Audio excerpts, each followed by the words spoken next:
Hello everyone, welcome back to my channel. हमारी ये video UP BEd first year growing up as learner या अधिगमकर्ता का विकास सब्जेक्ट की थर्ड वीडियो है। सारी वीडियोस आपको प्लेलिस्ट में मिलती रहेंगी। आप इन सभी वीडियोस से प्रॉपर नोट्स बनाएं क्योंकि ये टॉपिक आपको आगे टेट एग्जाम्स में भी बहुत यूज़फुल होने वाला है।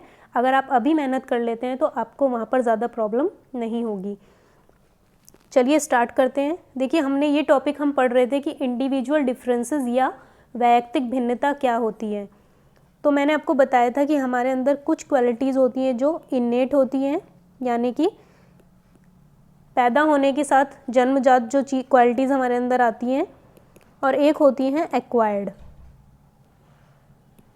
तो एक्वायर्ड क्वालिटीज़ कौन सी होती है? जो हम समाज में रहकर, सबके बीच में रहकर, अपने फ्रेंड्स से, अपने पेरेंट्स से जो चीज़ें हम सीखते हैं वो एक्वायर्ड क्वालिटीज़ होती हैं। जैसे किसी स्टूडेंट की राइटिंग बहुत ज़्यादा अच्छी है तो वह एक्वायर्ड क्वालिटी है, इसको हम इन्नेट क्वालिटी नहीं बोल सकते। कोई बहुत ही अच्छा डांस करता है तो वो उसने ऑब्वियसली किसी से सीखा है, कहीं देखकर सीखा है, तो ये सब एक्वायर्ड क्वालिटीज़ होती हैं। तो अब हम इन टॉपिक के बारे में देखिए। शारीरिक आधार पर वैयक्तिक भिन्नता। तो शारीरिक जो हमारा, जैसे कोई बहुत ज़्यादा लंबा होता है, किसी की हाइट बहुत ज़्यादा कम होती है, कलर में डिफरेंसेस, रंग अलग अलग होते हैं सभी के, तो सभी किसी में भी एक जैसी समानता नहीं होती। यहाँ तक कि जुड़वा भाई बहनों में भी बहुत ज़्यादा डिफरेंसेस होते हैं। इसी को कहा जाता है इंडिविजुअल डिफरेंसेस या फिर वैयक्तिक भिन्नता। दूसरा हो गया योग्यताओं के आधार पर। तो देखिए, शारीरिक आधार पर किस तरह से इसको दूर किया जा सकता है। जैसे क्लास में किसी बच्चे की हाइट बहुत ज़्यादा है और किसी की बहुत कम है, तो टीचर की जिम्मेदारी बनती है कि ज़्यादा हाइट वाले बच्चे को पीछे बैठाया जाए और कम हाइट वाले बच्चे को आगे बैठाया जाए। इस तरह की बहुत सारे डिफरेंसेस होते हैं। अगर टीचर इन चीज़ों का ध्यान दे तो कुछ हद तक इन असमानताओं को दूर किया जा सकता है। अगला पॉइंट है योग्यताओं के आधार पर। योग्यताओं के आधार पर यानी कि एबिलिटी के आधार पर।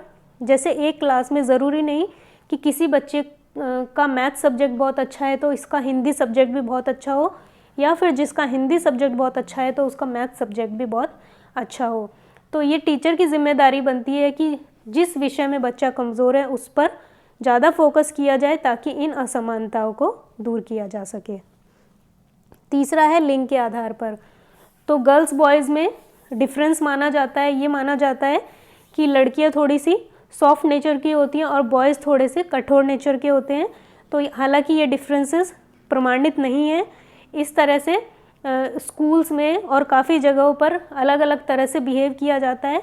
बल्कि अगर मार्क्स को देखें ऑन एन एवरेज तो इनमें ज़्यादा असमानताएं नहीं पाई जाती हैं। तो इनको भी टीचर किस तरह से दूर कर सकते हैं?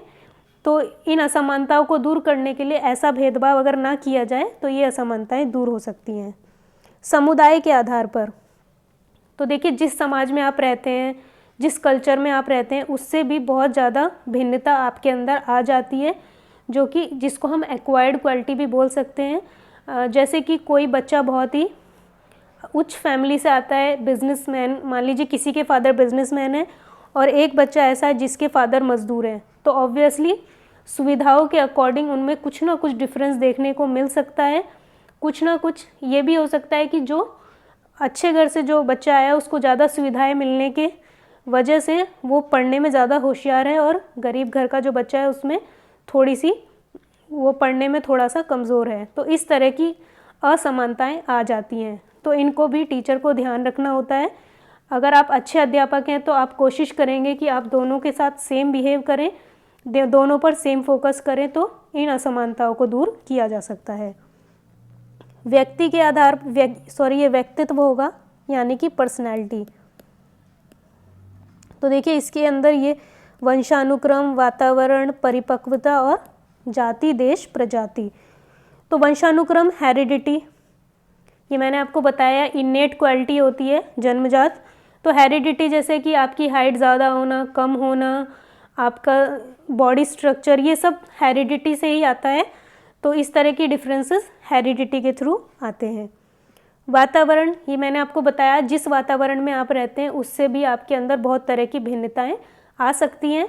जैसे मैंने अभी आपको बिजनेसमैन और मजदूर वाला उदाहरण दिया था। तो आप अपने मन से किसी भी तरह के उदाहरण यहाँ पर लिख सकते हैं। लेकिन आपको मेन चीज़ ये समझनी है कि वैयक्तिक भिन्नता किससे आ रही है, वातावरण से। जैसे आप समझ लीजिए कि किसी फैमिली में बहुत ज़्यादा झगड़े होते हैं और किसी फैमिली में बिल्कुल भी झगड़ा नहीं होता, तो दोनों फैमिलीज़ से आने वाले बच्चे में कुछ ना कुछ डिफरेंसेस आपको ज़रूर मिलेंगे। जहाँ पर झगड़े होते हैं वो बच्चा थोड़ा सा आपको स्ट्रेस्ड दिखाई देगा, और जहाँ पर झगड़े नहीं होते हैं, सब कुछ हेल्दी एनवायरनमेंट में वो रहता है, तो वो बच्चा आपको बहुत ज़्यादा खुश दिखाई देगा। तो इस तरह के डिफरेंसेस आ जाते हैं। परिपक्वता यानी कि मैच्योरिटी। तो मैच्योरिटी लेवल भी बच्चों में अलग अलग होता है। तो देखिए, ये सारे जो फैक्टर्स होते हैं एक दूसरे के ऊपर कहीं ना कहीं डिपेंड होते हैं। तो मैच्योरिटी, कोई बच्चा ऐसा होता है जो चीज़ों को बहुत जल्दी समझ लेता है, किसी बात को बहुत जल्दी समझ लेता है।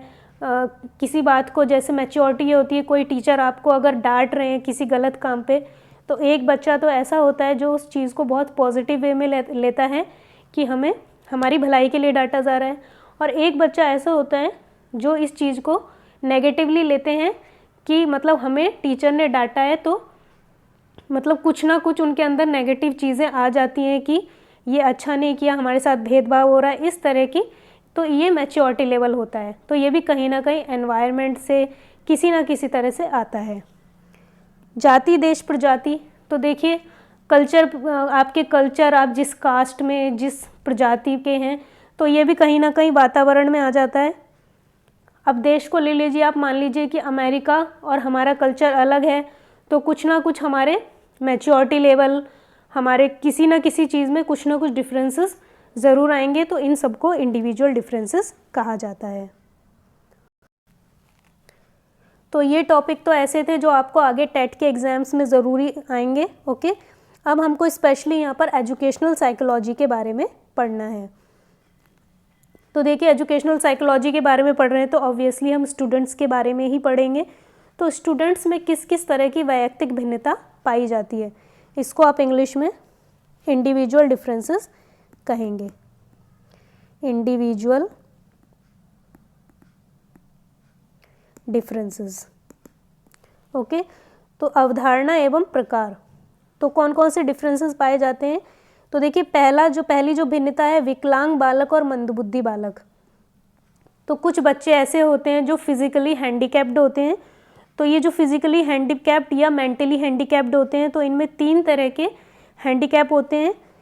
एक होता है शारीरिक रूप से यानी कि फिजिकली, दूसरे टाइप के होते हैं मानसिक रूप से यानी कि मेंटली, और तीसरे होते हैं संवेगात्मक या सामाजिक रूप से यानी कि सोशली।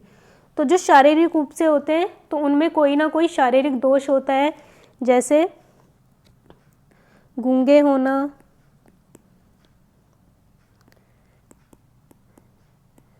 लंगड़े, बहरे। ओके, तो इसमें कहीं ना कहीं जो दिव्यांग होते हैं जिनमें कोई ना कोई शारीरिक दोष होता है, उसको शारीरिक रूप से विकलांग कहा जाता है। दूसरा होता है मानसिक रूप से। मानसिक रूप से यानी कि किसी को कोई मेंटली प्रॉब्लम होती है जो मतलब और बच्चों से थोड़े से डिफरेंट दिखाई देते हैं, तो इस तरह के इसको मानसिक रूप से विकलांग कहा जाता है। एक होते हैं सोशली या फिर सामाजिक रूप से। सामाजिक रूप से यानी कि जैसे कि आप बहुत ही स्ट्रेस्ड वातावरण में रहते हैं, आपके साथ अच्छा व्यवहार नहीं किया जाता है, आपको बहुत मारा पीटा जाता है, तो यहाँ पर भी इसको सोशली हैंडीकैप कहा जाता है। तो इस वजह से इनमें कोई ना कोई इस तरह की प्रॉब्लम या इस तरह की प्रॉब्लम आ जाती है। तो अब आगे देखिए, तो यहाँ पर देखिए आप, शारीरिक रूप से विकलांग बालकों की शिक्षा सामान्य बालकों के साथ संभव नहीं हो पाती है। इन विकलांग बालकों को अधिगम या समायोजन संबंधी विभिन्न समस्याओं का सामना करना पड़ता है। मतलब उनको सीखने के लिए, उनको चीज़ें सिखाने के लिए, समझाने के लिए थोड़ा सा अलग मैनेजमेंट करना पड़ता है।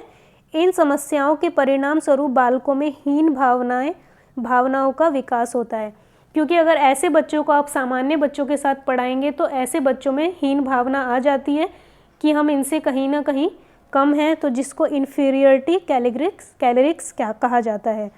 अतः विभिन्न दृष्टिकोण से विकलांग बालकों को विशेष शैक्षणिक सुविधाएं प्रदान की जानी चाहिए। तो इसीलिए ऐसे बच्चों के लिए स्पेशल स्कूल्स खोले जाते हैं ताकि उनको वहाँ पर अच्छी एजुकेशन दी जा सके, सभी बच्चे एक टाइप के होते हैं तो उनके अंदर हीन भावना या इन्फीरियरिटी कॉम्प्लेक्स नहीं आता। ओके, तो ये तो हो गया हमारा विकलांग रूप से।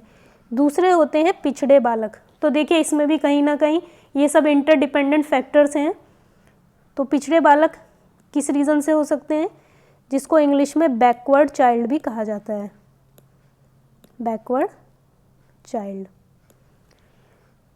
तो इनमें क्या हो सकता है, शारीरिक दोष हो सकता है, मंदबुद्धि मेंटली, वातावरण और परिस्थिति की वजह से, ओके, एनवायरनमेंट, शिक्षा का अभाव, लैक ऑफ एजुकेशन या फिर शिक्षा की कमी, या संवेगात्मक दृष्टि से यानी कि सोशली।